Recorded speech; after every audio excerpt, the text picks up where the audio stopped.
Assalamualaikum warahmatullahi wabarakatuh. Izin perkenalkan diri, nama Taruni Dewasana Nita STS Caningrum NIT 202042003 Prodi MTP 3A. Di sini saya akan melanjutkan penjelasan tentang dinasan lokomotif. Nah, yang pertama, seharusnya masinis menghidupkan lokomotif dalam keadaan dingin dan lokomotif tersebut harus sudah menyala yang dilakukan oleh petugas daily check.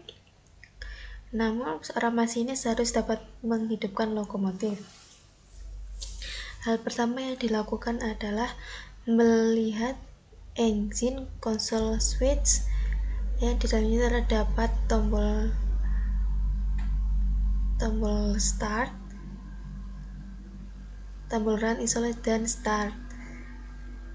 Ketika lokomotif akan dinyalakan, maka engine console switch berada pada bagian start. Setelah start, di bawah tersebut terdapat perangkat untuk baterai. Baterai dibuka dan dinaikkan, selanjutnya ditutup lagi. Di bagian sebelah situ terdapat circuit breaker yang dinaikkan dari posisi kiri ke kanan. Terdapat 90 circuit breaker dinaikkan dari kiri ke kanan. Jika sudah naik semua, maka pompa bahan bakar ditekan. Nanti pompa bakar akan memompa bahan bakar sesuai ketentuan yang diinginkan. Nah, yang diinginkan pada teknik T200 yaitu tekanan oli sebesar 35 PSI, tekanan minyak pelumas 30 PSI. Setelah itu, bahan bakar 90 PSI atau sekitar 460 kPa. Setelah dinyatakan memenuhi standar dari T200, maka lokomotif dapat dipencet start engine dengan menekan tombol start ditekan dan mesin lokomotif akan menyala.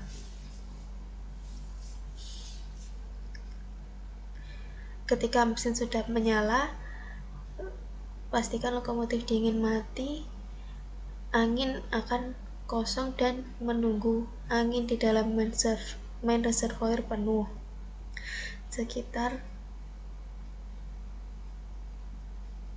Lalu di situ yang merah adalah MR main reservoir di antara 110 sampai 125,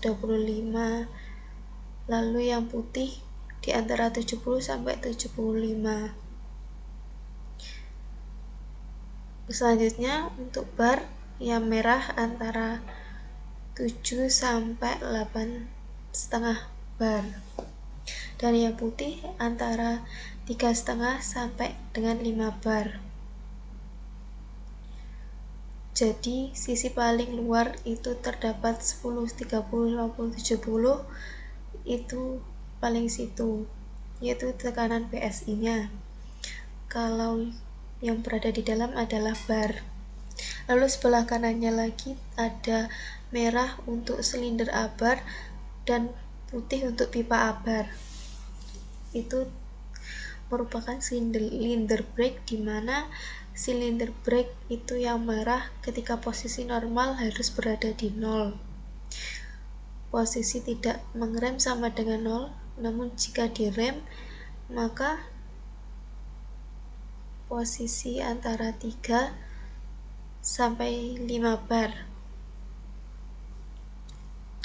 Ketika remnya mengikat atau antara 0 sampai 70 PSI. Dan yang putih di pipa abar itu normalnya antara 4 sampai 5,5. Ketika akan melakukan service brake dalam rangkaian, yang putih berada di posisi turun antara 2,5 bar dan yang merah berada di posisi 3,5 sampai 5 bar.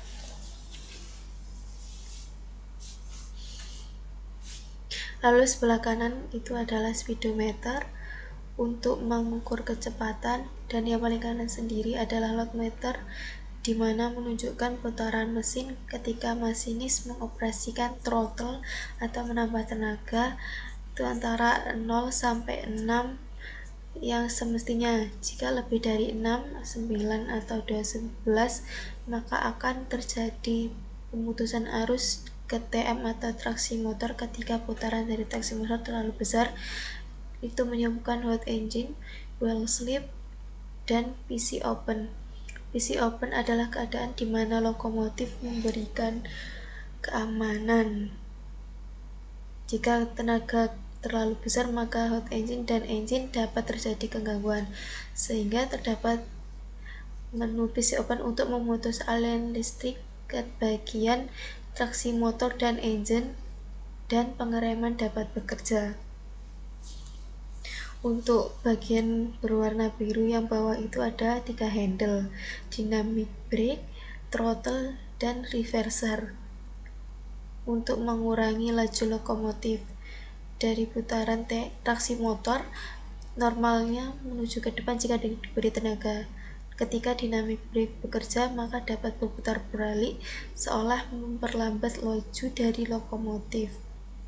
Biasanya di Pulau Jawa, dynamic brake digunakan pada lintas Bandung Cikampek atau dari Cikampek ke arah Banjar, yaitu treknya naik turun. Agar tidak selalu menggunakan pengereman service brake, hal itu dapat mempercepat keausan rem. Nah, dipakai dynamic brake untuk mencegah hal itu. Throttle digunakan untuk menambah tenaga. Jadi tenaga dari putaran mesin itu ditentukan oleh throttle. Semakin besar angka throttle, maka semakin besar tenaga yang dikeluarkan. Lalu di bawah ada reverser. Reverser berguna untuk laju arah lokomotif. Ketika maju ke depan, maka akan maju ke depan, dan jika berarah ke hadapan maka akan menuju ke depan. Berbeda dengan kabin sebelah, maka jika diarahkan maju maka arah maju, jika diarahkan ke belakang maka akan mundur.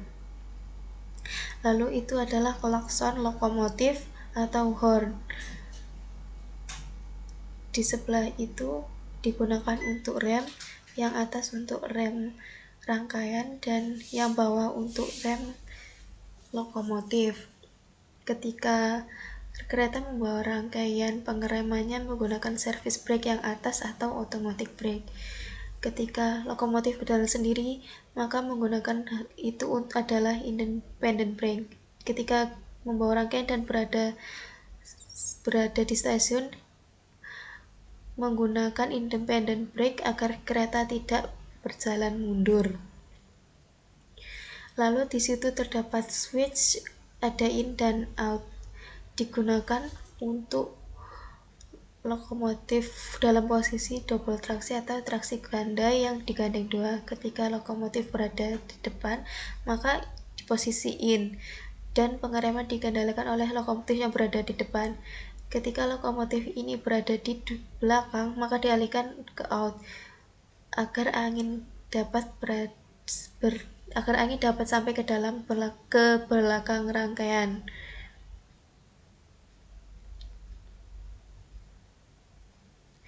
Di sini terdapat saklar and dinamis. Saklar and dinamis ketika pada posisi normal harus berada di bawah, ketika akan diaktifkan maka berada di atas, dan posisi throttle idle dan posisi reverser sesuai dengan arah laju lokomotif dan diarahkan ke setup. Setelah setup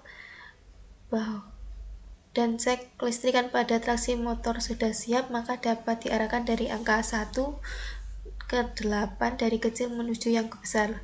Lalu di situ terdapat tingkapan pemasir dan tingkapan lonceng.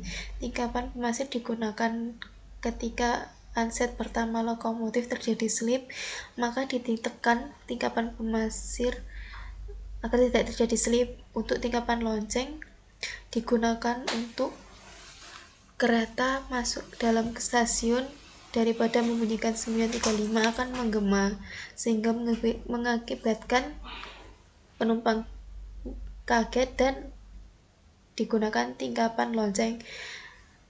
yang digunakan untuk memberitahu bahwa kepada penumpang bahwa terdapat lokomotif yang masuk.